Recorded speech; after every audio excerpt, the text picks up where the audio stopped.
I'm Christian Griffith. I am here at the Caneridge Academy Showcase, and tonight we will be focusing on the different academies Caneridge High School has to offer. Caneridge High School has 4 academies to offer. There is the Health Management Academy, the Academy of Law, the Construction Academy, and the Arts and Communications Academy. We will be showing you all 4 of these academies tonight. This is Malik Burrs, ambassador of the Law Enforcement Academy. Now, Malik, what are some things the Law Academy does? The Law Academy teaches you everything about the law, all aspects. If you want to be a police officer, forensic scientist, a lawyer, anything, it'll just help you become what you want to be. So the people in the Law Academy will be the people defending us later on in life? Yes, sir, it will. They will. And what are some of the things you have on this table right here? All for we have different type of things like a mask, fingerprints, evidence for our forensic scientists. I mean, we just have a range of everything. Crime scene tape, and just a police officer belt and handcuffs. Can we see the handcuffs? You can. I might get handcuffs today. Would you mind handcuffing me? I want to feel it.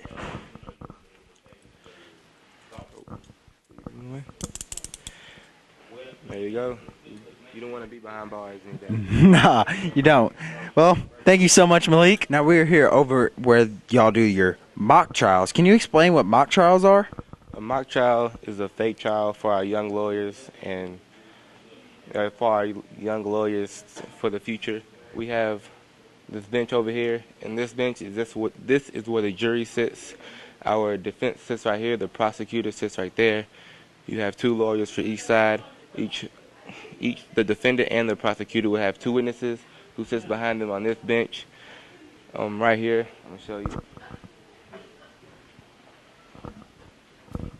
This is where the witness is getting testified. The judge sits right here, and this is basically our whole set for the mock trial for all the students that would like to become lawyers in the future. All right, well, thank you very much. I'm here with Coach Reese. And Coach Reese, can you explain the Health Management Academy? The Academy of Health Management offers about 3 different pathways. One being health informatics, which deals with the data part of learning what doctors do. Not everything. Every time they take their blood pressure, they get tested for the diabetes. Someone takes that information and applies to see what type of track they're on to help them improve their health down the road. We also have the business side, which includes our accounting and business management, which is the health side. I mean the accounting side of it. Somebody has to keep track of the money because insurance is involved. So you have to be able to process those claims, have to be able to keep up with the accounts payable and accounts receivable from the different companies as well as the different patrons that you are serving. And then the other part of it is the health and wellness part, which goes into just personal training. It goes into people just wanting to have a better health care for their lives. So what happens is we have all these academies with our business partners, the YMCA. We have Vanderbilt. We also have TriStar, as well as about 5 other partners that help us make it happen. All right, well, thanks a lot. There's a lot of information. I'm here with Alan Moreno.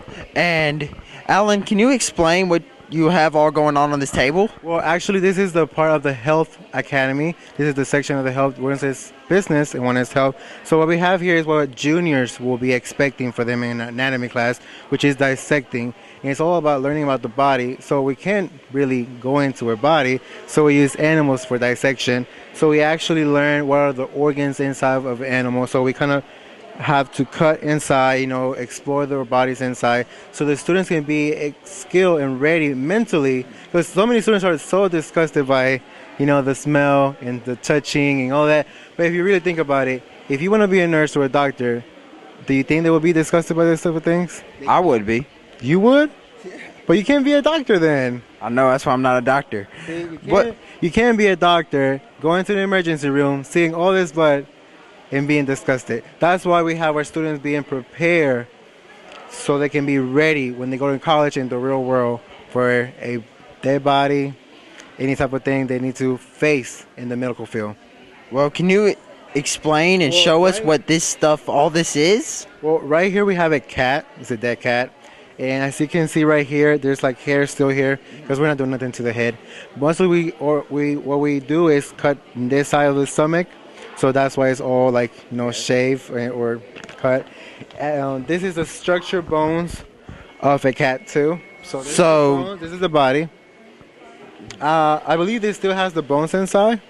So this is without the skin and all the organs inside. And people may think it's fake, but it's real. It's just inside. This is the brain of a sheep right here. Wait. I want to make sure I got that right. The brain of a sheep. Yes, right here. So can you imagine? I think a sheep has bigger brains than me. Really? You think you're saying it's smarter than you? Maybe. Oh. Well, and here's some organs as well. Look. So there's more to come. There's pigs, sharks, rats, frogs. So students, if you're interested in this field, be ready to dissect. I'm here with Mr. Bear. And Mr. Bear, can you tell me what your role is in the Architecture and Construction Academy? Yes, I teach computer-aided drafting and design, and we use computers to make drawings, engineering drawings. We use several different softwares to do this, and I can show you if you look right over here. We've got a living room. We have a living room here, and this is actually a three-dimensional room. If you can see all the geometry here, see the couch and all this. And what happens is the computer will take this geometry and it will calculate the light bounces with the texturing over top of the geometry. And what happens is you end up with an image like this. This is it's called rendering. Okay, so we have drawings that are traditional engineering drawings, top view, front view, side view. These are called orthographics. We make 3D models. We take our designs, we put them in the computer. We do simulations and look and see how our design flows, see if it's going to work with our problem that we're trying to solve, those type of things. So that sounds very interesting and a very unique thing, a part of the Caneridge Academies. Thank you so much. I'm here with Mr. Cunningham and Mr. Ammerman, and they're going to explain some things about the Construction Academy, mainly how this contraption was built. It was built with tools. Can you go into more detail? Okay, seriously. This was the design of the Academy teachers. Okay. Let me get a group here. It's a medieval weapon. It's a medieval, yes. This is a trebuchet. It was used during the medieval times. It's being used this year as our interdisciplinary lesson for the second semester. What was so funny about that? I'm kind of scared now. Don't be afraid.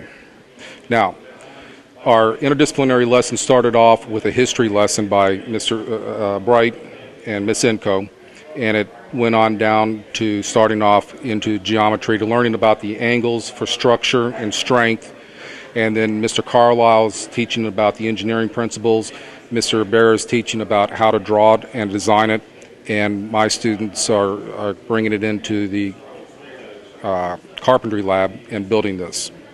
So it's taken all the different disciplines and putting them together into one. But we have taken it outside and test fired it a few times. We've thrown baseballs and we've thrown good-sized rocks with it so far.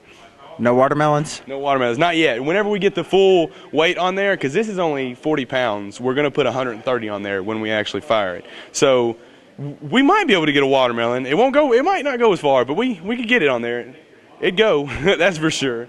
Okay. Well, could you show us how it works, pretty much? How it works? Well, all right. Well, you can come out here then. Basically, what we have here is we have the arm, and you have a counterweight on one side. You have a locking mechanism on the other. The sling right here, it's not hooked up to it because we were test firing it and we didn't want to hit the ceiling. The sling is what you put the object that you're going to throw in. It's going to set about right in there. And there's a firing pin on the end of it, which this loops over. And when it gets about 45 degrees, this will slip off the firing pin, releasing the object. So whenever you pull the pin, the counterweight drops and it slings the object over this way. I can demonstrate it for you. Please demonstrate it, please. Hope no one gets hurt right here.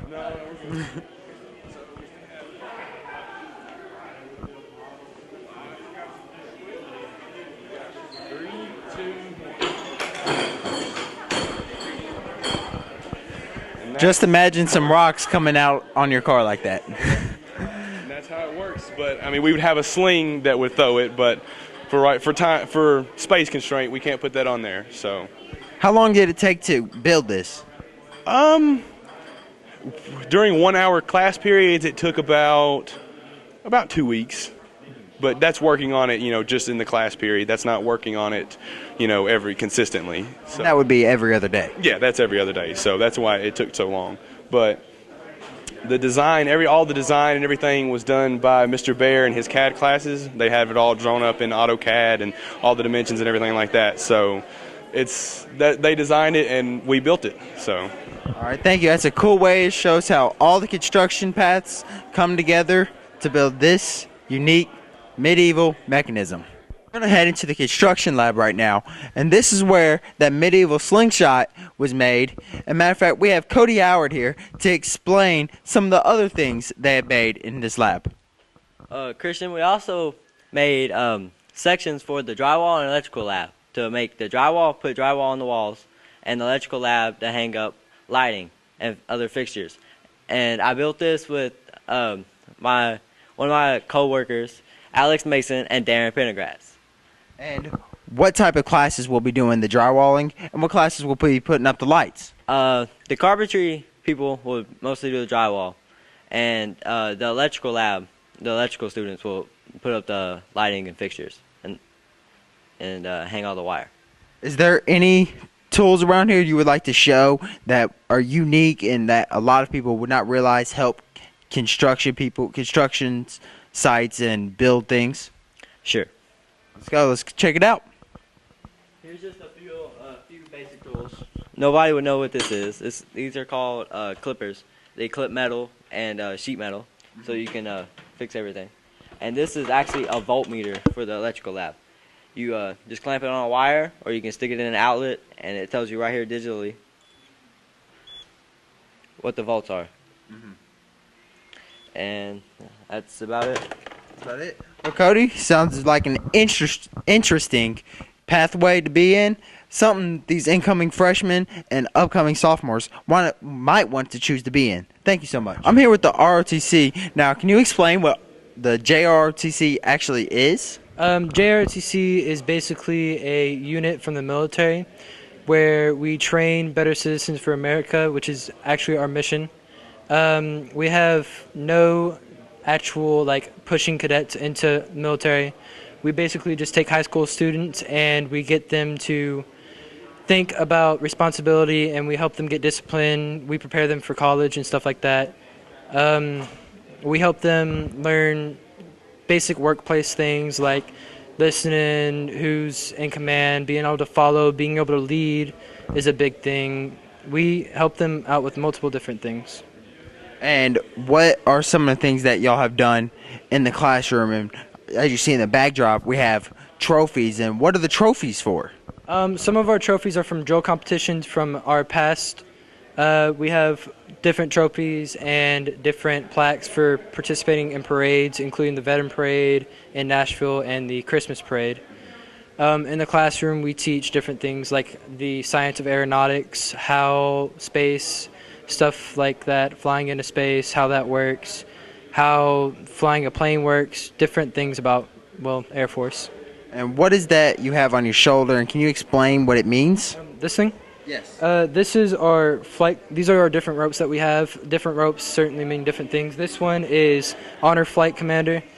Basically, it means I'm in charge of the flight, of the best flight in ROTC right now. We do that every 9 weeks. I've won both times in the semester. We have different ones for different things, like our regular flight commanders who haven't won it yet get a just red and white one. We have ones for all our special teams and stuff like that too.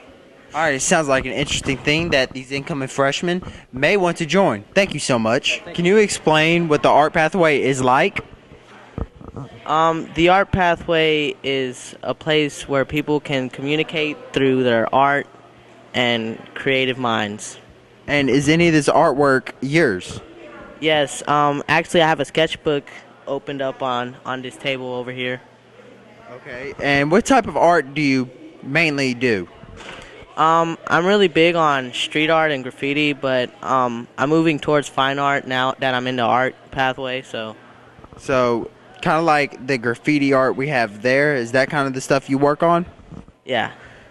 And what type of fine arts do you usually draw? I'm more with abstract.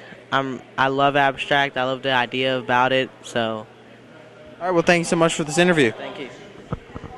I'm standing here in the broadcasting studio, which is one of the coolest parts of Cambridge High School, with Kimber Springs. Kimber, can you tell us what all goes on in the studio? Well, there's a lot that goes on. This is where we broadcast all the latest news in weather, sports, and just the activities going on around the school. All right, can you show us some of the things that y'all use in the studio that makes it so unique and high-tech? Well, actually, the thing that's unique about our building is that we are the only school that has a room designed specifically for broadcasting. And actually, all our equipment was donated by Fox 17 News. So we have all their old equipment. As you can see, we have a cool desk over there and their backdrop. And then, obviously, the green screen. So. Can you take us over to the green screen, show us how it works, or some of the stuff around the studio? Sure. Let's do it. Let's go. What is this right here? Kimber, please. What is all this? This is and our all that. teleprompter. This is our teleprompter.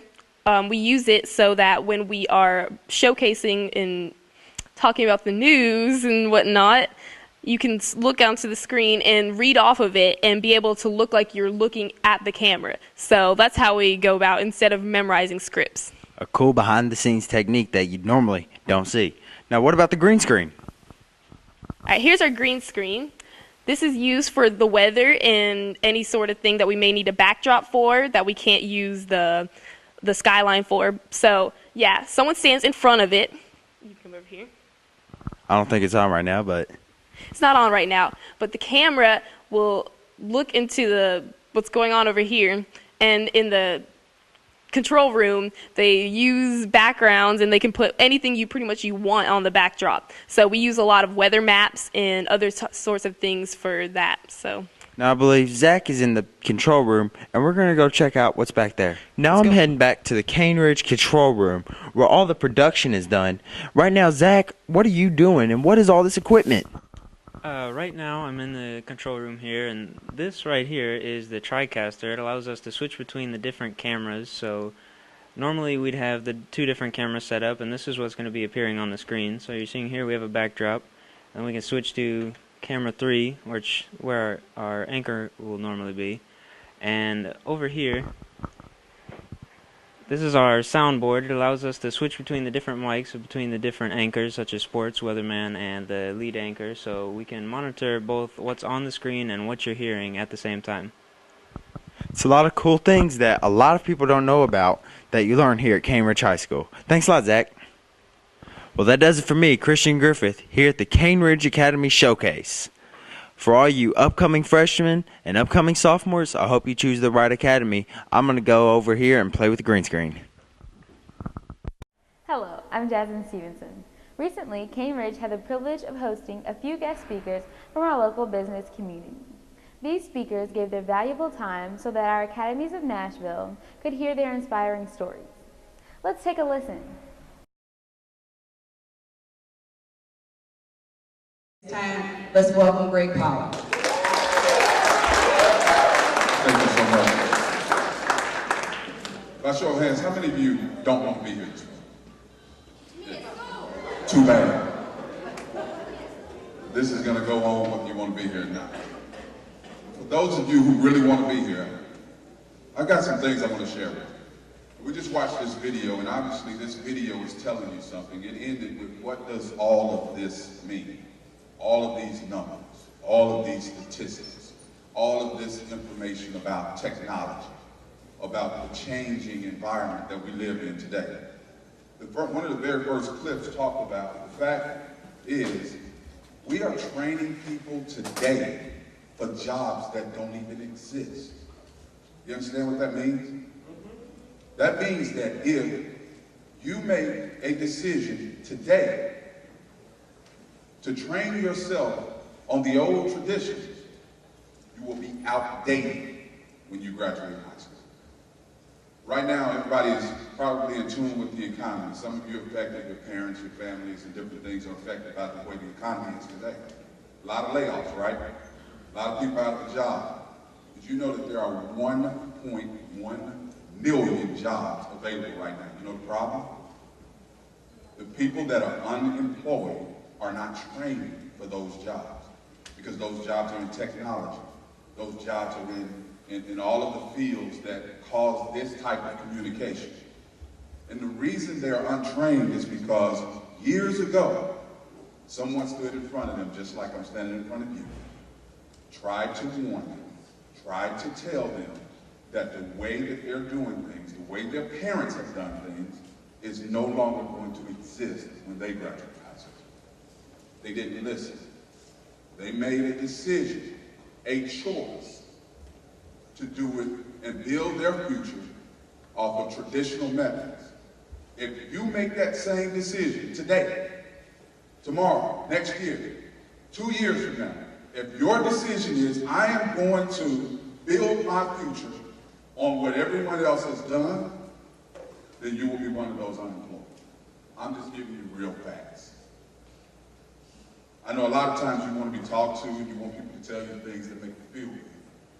And that's good, but I'm going to tell you about real life, because life is about decisions. Let me give you an example. If you don't mind, I'll tell you my story. Because my story is one that a lot of you might identify with. I grew up in Memphis, Tennessee. I grew up in a pretty difficult neighborhood. Matter of fact, it wasn't no joke. How many of y'all know 8-Ball and MJG? Yeah. Gucci Mane? Yeah. You know the stuff that they sing and rap about, the neighborhood, you know? Orange Mound, anybody ever heard of Orange Mound? That's where I'm from. That's where I grew up. Those are the streets I walked, those are the streets that raised me. I'm gonna tell you a story about 3 individuals. A guy named Marcus, a guy named Dexter, and a guy named Greg. Just 3 dudes, 3 young guys growing up. We met at the age of 8 in Orange Mound. We did everything together. We were always together, playing sports, we went to the same schools, attended all the same events. You know, when we got to high school, we were put in a situation because of the way our neighborhood was divided, that one of us had to go to one school. In fact, we were all going to be divided up to 3 different schools because of the way our neighborhood, the school system had decided to divide our neighborhood. But there was one way for us to stay together. And it was at school they had this program, a lot like the academies that you guys are experiencing right now. But for us, it was a radio broadcast class. Just one radio broadcast class. If you would enroll in that class, then you could stay at the high school that you had been attending. So Dexter, Marcus, and myself, we got together and said, you know what? We're going to all get in this class. We didn't care about radio. All we cared about was staying together, being able to attend high school together, because we grew up together. And when we enrolled in this class, something really started to happen. You know, we met a guy named Stan Bell. If anybody's ever been to Memphis, Stan the Man Bell is the man. He was, you know, the Dolomite School. He was whatever it is for you today. He was the #1 DJ in our city. Everybody knew him. Everybody respected him. And I immediately gravitated toward him, because I was that guy that always wanted to be in a situation where I was doing something positive and people could appreciate what I was doing. Marcus, on the other hand, did not take to Stan as well, because Marcus thought, you know, what is this guy who's got all this going on at the radio station? He's got the life he wants. Why is he interested in us? You know, three little guys from a neighborhood that's going nowhere. So Marcus really didn't take to him. Now Dexter was the guy that, Dexter never made a choice. Dexter would do what I did, he would do what Marcus did, but he never did what he wanted to do. It was always, his decisions or his actions were always based on other people's decisions and choices. Now, one day, I think we were about 15 years old, we just wrapped up the school year. And Stan had been telling us all year, you know, if you guys do good, you continue to work hard, I'll let you come sit in on my radio show in the afternoon. You know, so it was a Friday, and I remember it so clear because it was a Friday, it was the first Friday of our summer break that year. Dexter and Marcus came to my house that Friday afternoon and said, hey, we're going down to the arcade. Yes, the arcade. Y'all don't know about that because the Xbox and, you know, the PlayStation and all that is in the house. But when I grew up, when I was your age, we actually had to go to a venue, stick quarters in a machine in order to play video games. And it was called the arcade. So this was a place we had gone to many times before, and it was always a good time. It was always an opportunity for us to hang out, meet new people, and just enjoy ourselves. So when they came to my house that afternoon, you know, I had to make a choice because Stan, the man, Dale, had already told us that we could come sit in on his radio show that very same night. And that night I decided for whatever reason, I'm not sure why. I'm still not quite clear why I made the decision, but I went with Stan. Dexter was never making a decision of his own, not having, you know, the will to make me stand up for what he really wanted to do. Dexter wanted to go, but Marcus convinced him that it'd be more fun to go to the arcade that night.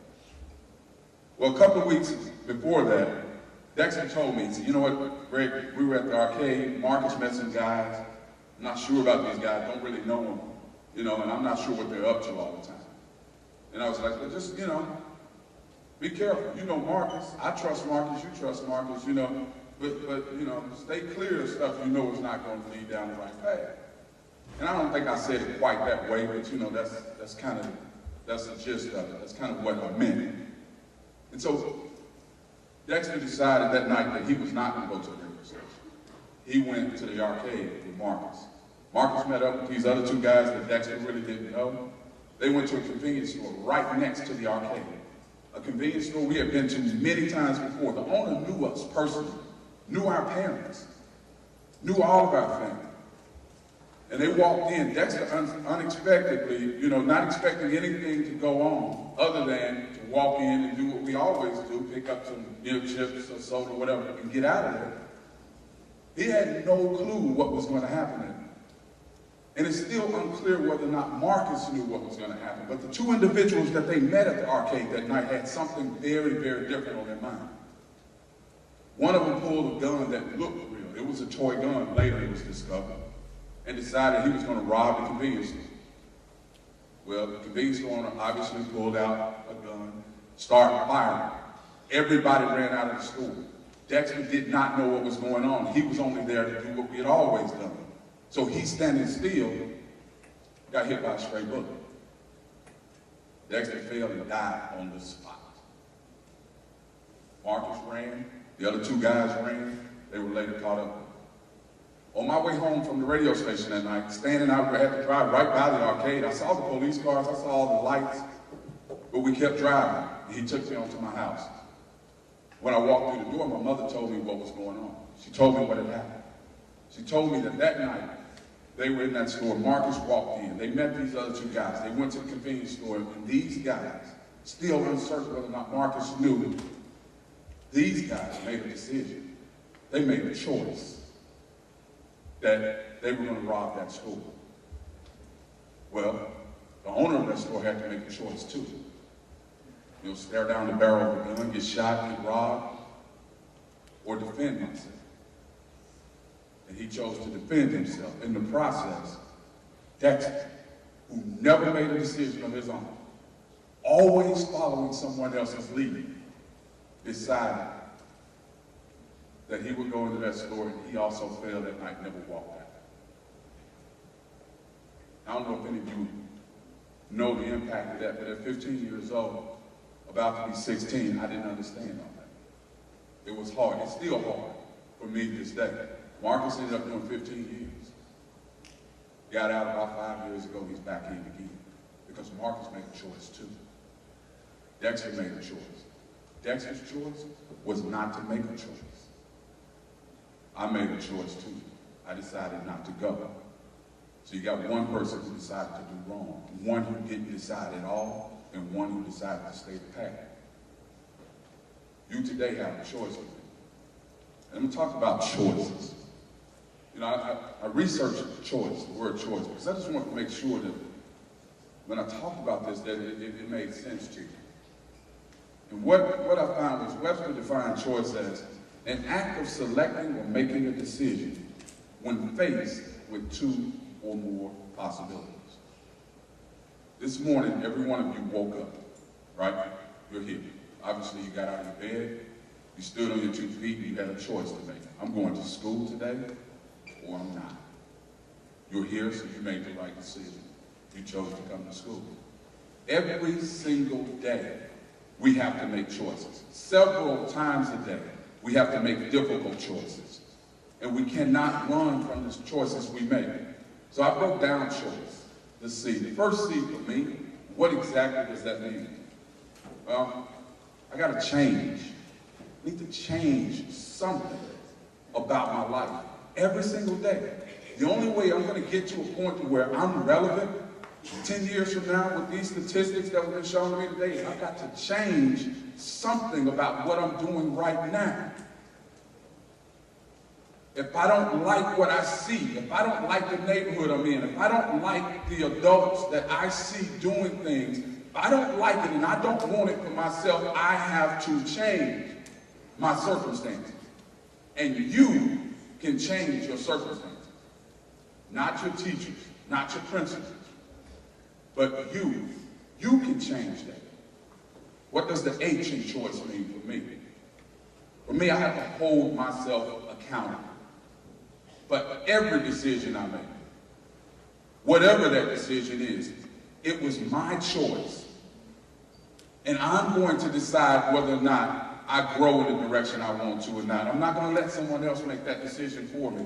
Hold yourself accountable for your own actions. No one else can do that other than you. What does the O in choice mean for me? For me, it means I have to observe. I got to look around. I've got to see what's happening. I've got to understand that if I train the way my parents trained for my future, I will be obsolete. There will be no need for me. You know, Nissan laid off 300 people. You know why? Technology invented a machine that can screw the seat in. Now they don't need you. That machine could do that job. But you know who got a job? The guy that knows how to program that machine to make that screw turn. So no longer do you need to turn the screw, you need to learn how to make the machine that turns the screw. You have to start thinking about what's going to be important and what's going to be available for me later.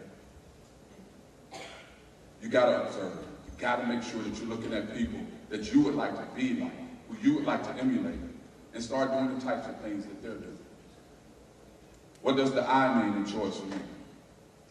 Well, involve. Involve yourself. Involve yourself in what's going on in your family. Don't just be a student. Get involved in your academy. Get involved with the football team, the cheerleading squad, the choir, the band, whatever it might be. Get involved. Don't be Dexter. Don't let everybody else make a decision for you. Choose to get involved. Choose to make your days in high school important and relevant. What does the other C in choice mean for me? It means courage. Because all this stuff I'm talking about is going to require some courage. Because see, I know there are some people in here today don't want to be here. You raised your hand. I saw it. You were proud to tell me that. You know what? Because it's popular. It's popular to be a standout and say that, hey, I don't want to do anything with my life. And we all know that's not true. You know it's not true. You all want to do something with your life. But it's funny, and it gets attention, and people laugh. So I like that. But let me tell you what's going to happen. Let me tell you exactly what's going to happen. If you don't have the courage to stand up and do what you know is unpopular, you will end up one of the 1.7 million people who are still looking for a job, and there are 1.1 million out there for it. So have the courage to make the decisions, to do what's not popular, to endure what's not popular. What does the E in choice stand for me? And that's endure. In order to get anything special in life, you're gonna experience some pain. You've got to have the willpower to endure. You got to fight through it. It's not gonna be easy. I mean, I can stand up here and tell you that, you know what, I made all the right decisions and I got an opportunity to be in a position to raise my family. But let me tell you something. That's just the words that are saying it. The actions that it took were not easy. There were many days of tears. There were many days of being tired and just not wanting to do it. Not wanting to face the real choices and obstacles that were in front of me. You have to endure. Again, remember that nothing happens, nothing special happens without a little bit of pain. Now, I'll ask you again, how many of you don't want to be here? Yeah. See, because I thought that might change a little bit. Because here's the deal. You got a choice. You could be Marcus. Some of you are right now. Some of you want to run in wrong circles because it's fun, because it's exciting, because you get attention. And I'm going to tell you that's going to lead you down a road of death and destruction. You'll be locked away for far too long, and the people that care anything about you won't even get to know you. You could be Dexter and not make a decision at all. You can let everybody else define your life. And you'll end up in a situation once again where you're not happy, where you're not living life, you're just going through the motions. Or you can make a choice. You can make a choice today that I'm going to take advantage of every opportunity that exists in this academy so that I won't be one of the statistics that are showing up in this video. That instead of me being one of the people looking for an opportunity, I'm one of the people making the opportunities. And that starts with you today. I appreciate your time. Thank you so much.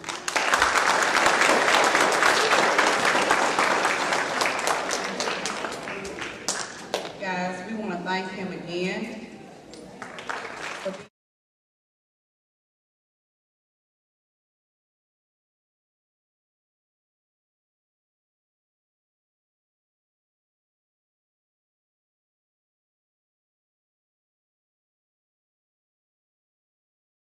Good morning. We are so excited. This is a great day at Caneridge High School in that we are honoring and congratulating Malachi Tullis for accepting a scholarship to play football at Carson Newman College. Congratulations, Malachi.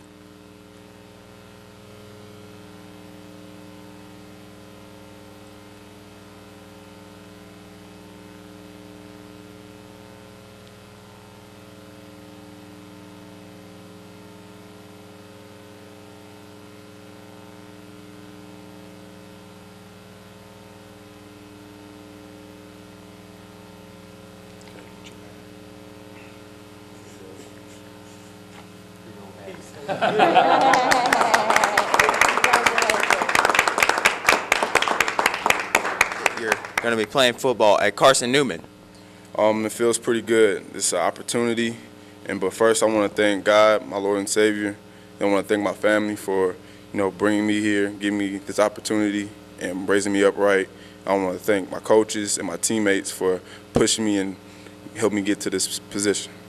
What sold you on Carson Newman? Basically the feel of the school and, the Christianity, how basically like they're based on like a religion, like Jesus Christ, and how they keep him first before everything else, and then athletics, and then football last. So what are you going to bring to their football team? I'm going to bring passion, leadership, and desire.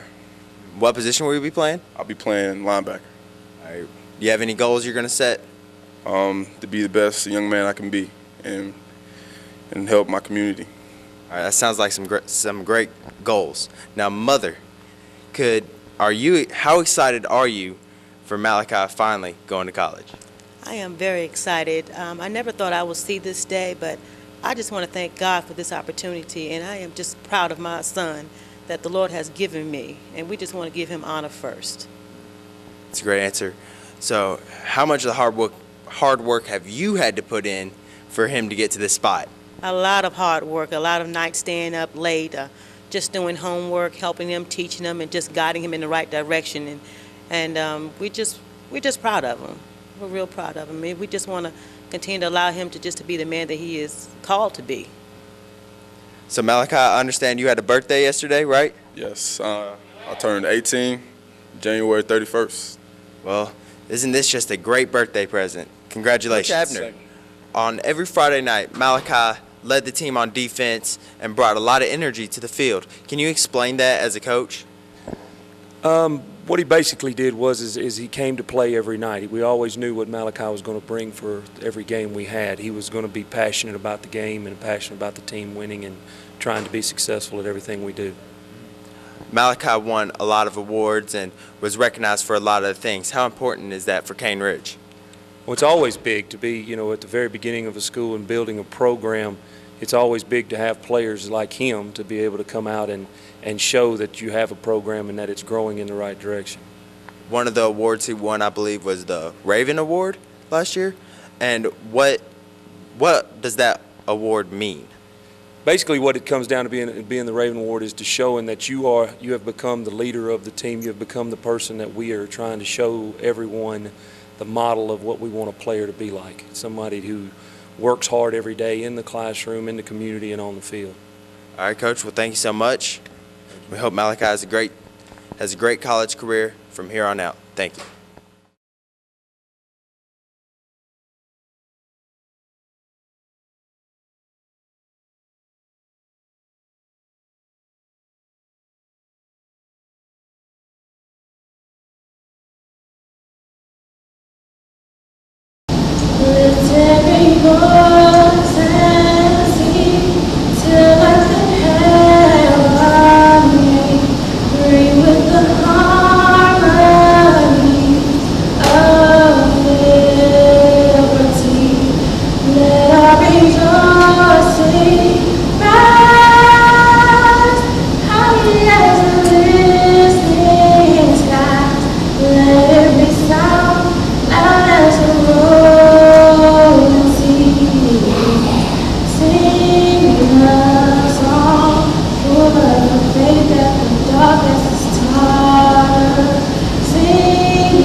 Treading my path with the blood in the stars.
Caneridge's 4th annual Black History Showcase.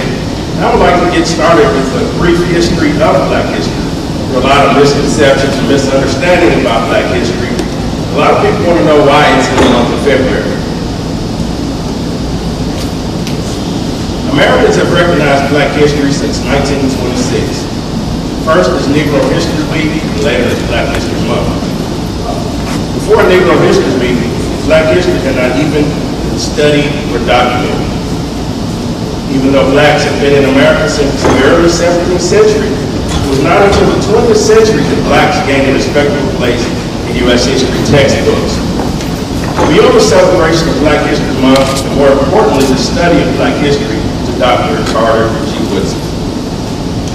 Dr. Woodson was born to parents who were former slaves.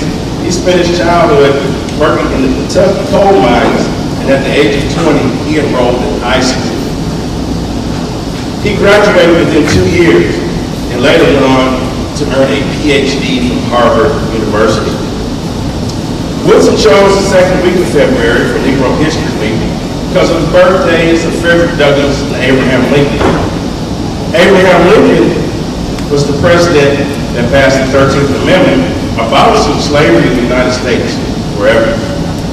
These two men and countless others have had a significant impact on the celebration of Black history. Let us now have another selection from the Caneridge High Choir.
It's a shame that I learned more history from one man in a matter of hours than from school.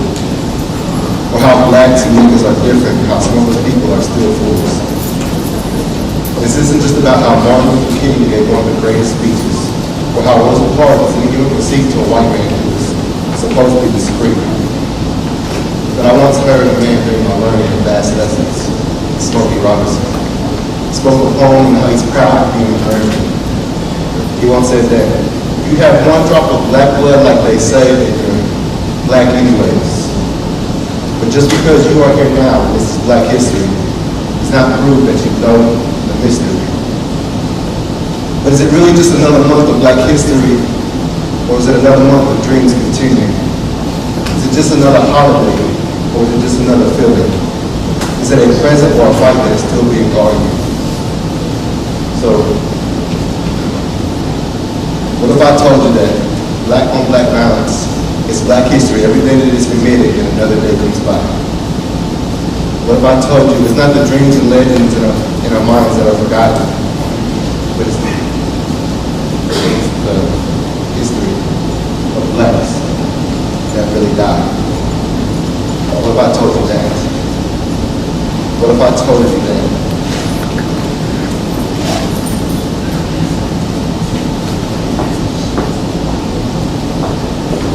That is the reason why remembrance is an important part of time. What if I told you that when the freedom bell rings, nobody thinks of the lies behind those chimes? But just because you are here now does not prove that you know the history of how we leak rain in the streets and still spill blue. End up in beds, almost nearly dead because of that white crew.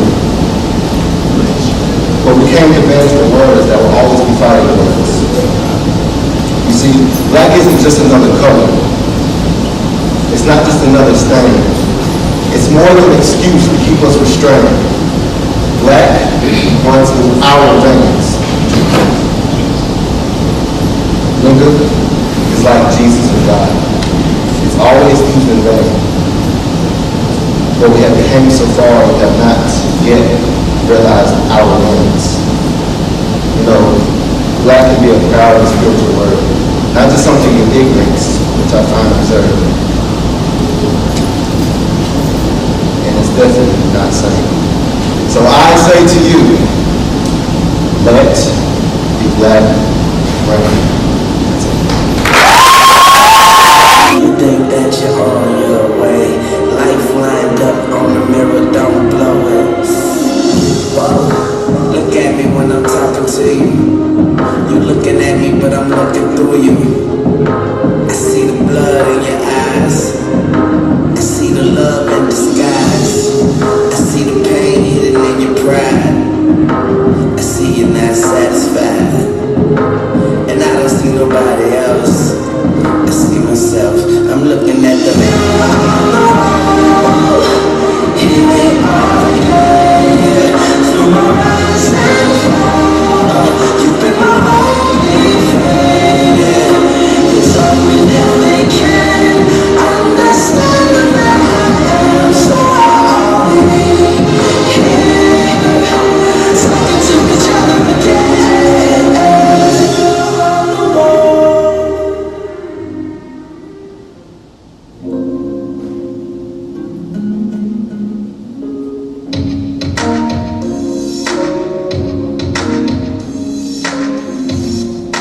Closer to my dreams.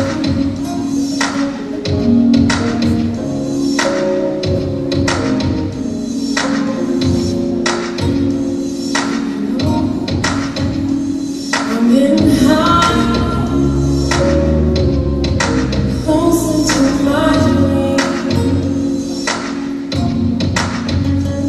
I'm getting higher, higher. Feeling in my sleep. Sometimes Hip hop has become a household name around America and throughout the world. But a lot of people do not know the true history of hip hop. Hip hop refers to a dance style primarily performed in hip hop music or that evolved as part of hip hop culture. It includes a wide range of styles, notably breaking, locking, popping, which were created in the 1970s and made popular by dance crews all over the United States. What distinguishes hip-hop dance from all other forms of dancing is the freestyle expression, the natural tendency of the dancers to flow. Ladies and gentlemen, I introduce to you the Ravenettes dance team performing a hip-hop dance tribute to J. Sean Medley.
I am happy to join with you today in what would go down in history as the greatest demonstration for freedom in the history of our nation.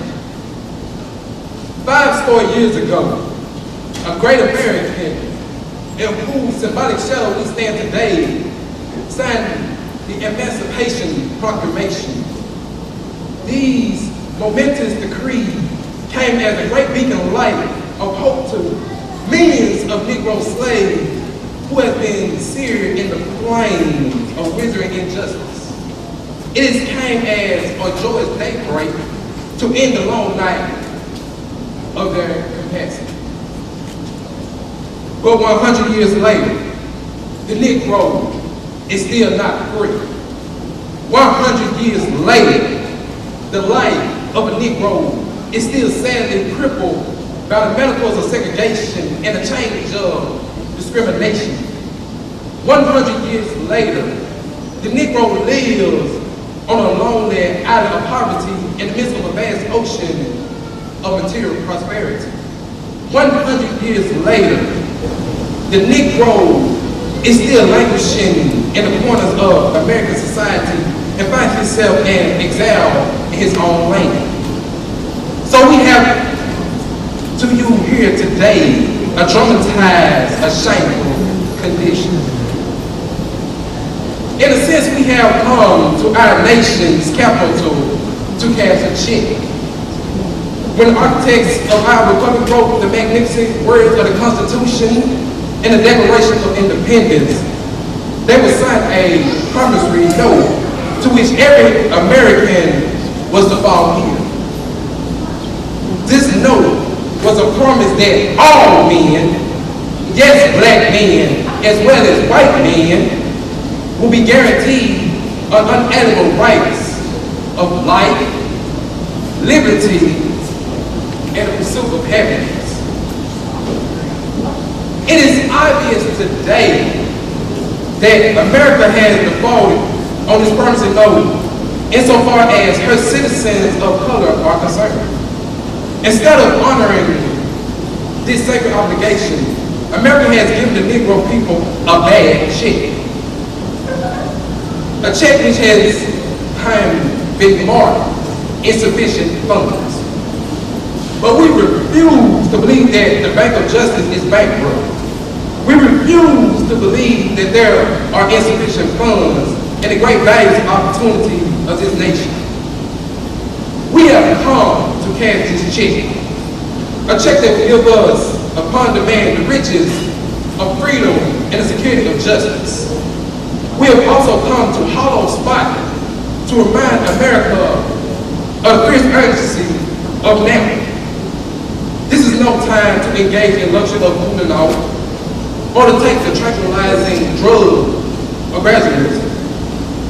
Now is the time to make the real promise of democracy. Now is the time to justice a reality for all of God's children. It would be fatal for the nation to overlook the urgency of the moment. This sweltering summer of the Negro legitimate discontent will not pass until there's an invigorating autumn of freedom and equality. 1963 is not an end, but a beginning. Those who hope that the Negro need to blow off steam will now be content, will have a rude awakening if the nation returns to business as usual. There will be neither rest nor tranquility in America until the Negro is granted his citizenship rights. The whirlwinds of revolt will continue to shake the foundations of our nation until the bright day of justice emerges. But there is something I must say to my people who stand on a warm threshold which leads into the path of justice. In the progress of gaining our rightful place, we must not be guilty of wrongful deeds. Let us not seek to satisfy our thirst for freedom by drinking from the cup of bitterness and hatred. We must forever conduct our struggle on a high plane of dignity and discipline. We must not allow our creative protest to degenerate into physical violence. Again and again, we must rise to the majestic heights of being physical force with soulful force. This marvelous new militancy, this has engulfed the Negro community, must not lead us to a distrust of all white people. For many of our white brothers, as evidence is in the presence here today, have come to realize that their destiny is tied with our destiny. They have come to realize that their freedom is inextricably bound to our freedom. We cannot walk alone. As we walk, we must make the pledge that we shall always march ahead. We cannot turn back. There are those who are asking the devotees of civil rights, when will you be satisfied? We can never be satisfied as long as the Negro is the victim of the unspeakable horrors of police brutality. We can never be satisfied as long as our bodies, heavy with the fatigue of travel, and cannot gain the lodging in the motels of the highways, in the hotels of the cities. We cannot be satisfied as long as the Negro basic mobility is from a smaller ghetto to a larger one. We can never be satisfied as long as our children are stripped of their selfhood and robbed of their dignity by the sign stating, for whites only. We cannot be satisfied as long as a Negro in Mississippi cannot vote, and a Negro in New York believes he has nothing for which to vote. No, we are not satisfied. We will not be satisfied until the justice roll down like water and righteousness like a mighty stream. I am not unmindful that some of you have come here out of great trials and tribulations. Some of you have come fresh from the narrow jail cell. Some of you have come from the areas where your quest for freedom left you battered by the storm of persecution and staggered by the winds of police brutality. You have been the veterans of creative suffering. Continue to work with faith that unearned suffering is redemptive. Go back to Mississippi. Go back to Alabama. Go back to South Carolina. Go back to Georgia. Go back to Louisiana. Go back to the slums and the ghettos of our northern cities, knowing that somehow this situation can and will be changed. Let us not wallow in the valley of despair. I say to you today, my friends, so even though we face the difficulties of today and tomorrow, I still have a dream. It is a dream deeply rooted in the American dream. I have a dream that one day this nation will rise up and live out the true meaning of its creed. Behold these truths to be self-evident, that all men are created equal. I have a dream that one day on the red hills of Georgia, the sons of former slaves and the sons of former slave owners will be able to sit down together at the table of brotherhood. I have a dream that one day, even the states of Mississippi, a state of swirling with the heat of injustice, swirling with the heat of oppression, will be transformed in an oasis of freedom and justice. I have a dream that my 4 little children will one day live in a nation where they will not be judged by the color of their skin, but by the content of their character. I have a dream today. I have a dream that one day down in Alabama, with its vicious racists, with its governor having his lip tripping with the words of interposition and nullification, one day right there in Alabama, little black boys and black girls will be able to join hands with little white boys and white girls as sisters and brothers. I have a dream today. I have a dream that one day every valley shall be exalted, every hill and mountain shall be made low, the rough places will be made plain, and the crooked places will be made straight, and the glory of the Lord shall be revealed, and all the flesh shall see it together. This is our hope. This is the faith that I go back to the South with. With this faith, we'll be able to hew out the mountains of despair a stone of hope. With this faith, we'll be able to transform the jangling discords of our nation into a beautiful symphony of brotherhood. With this faith, we will be able to work together, to pray together, to struggle together, to go to jail together, to stand up for freedom together, knowing that we will be free one day. This will be the day when all of our children will be able to sing with a new meaning. My country, 'tis of thee, sweet land of liberty, of thee I sing. Land where my fathers died, land of the pilgrims' pride. From every mountainside, let freedom ring.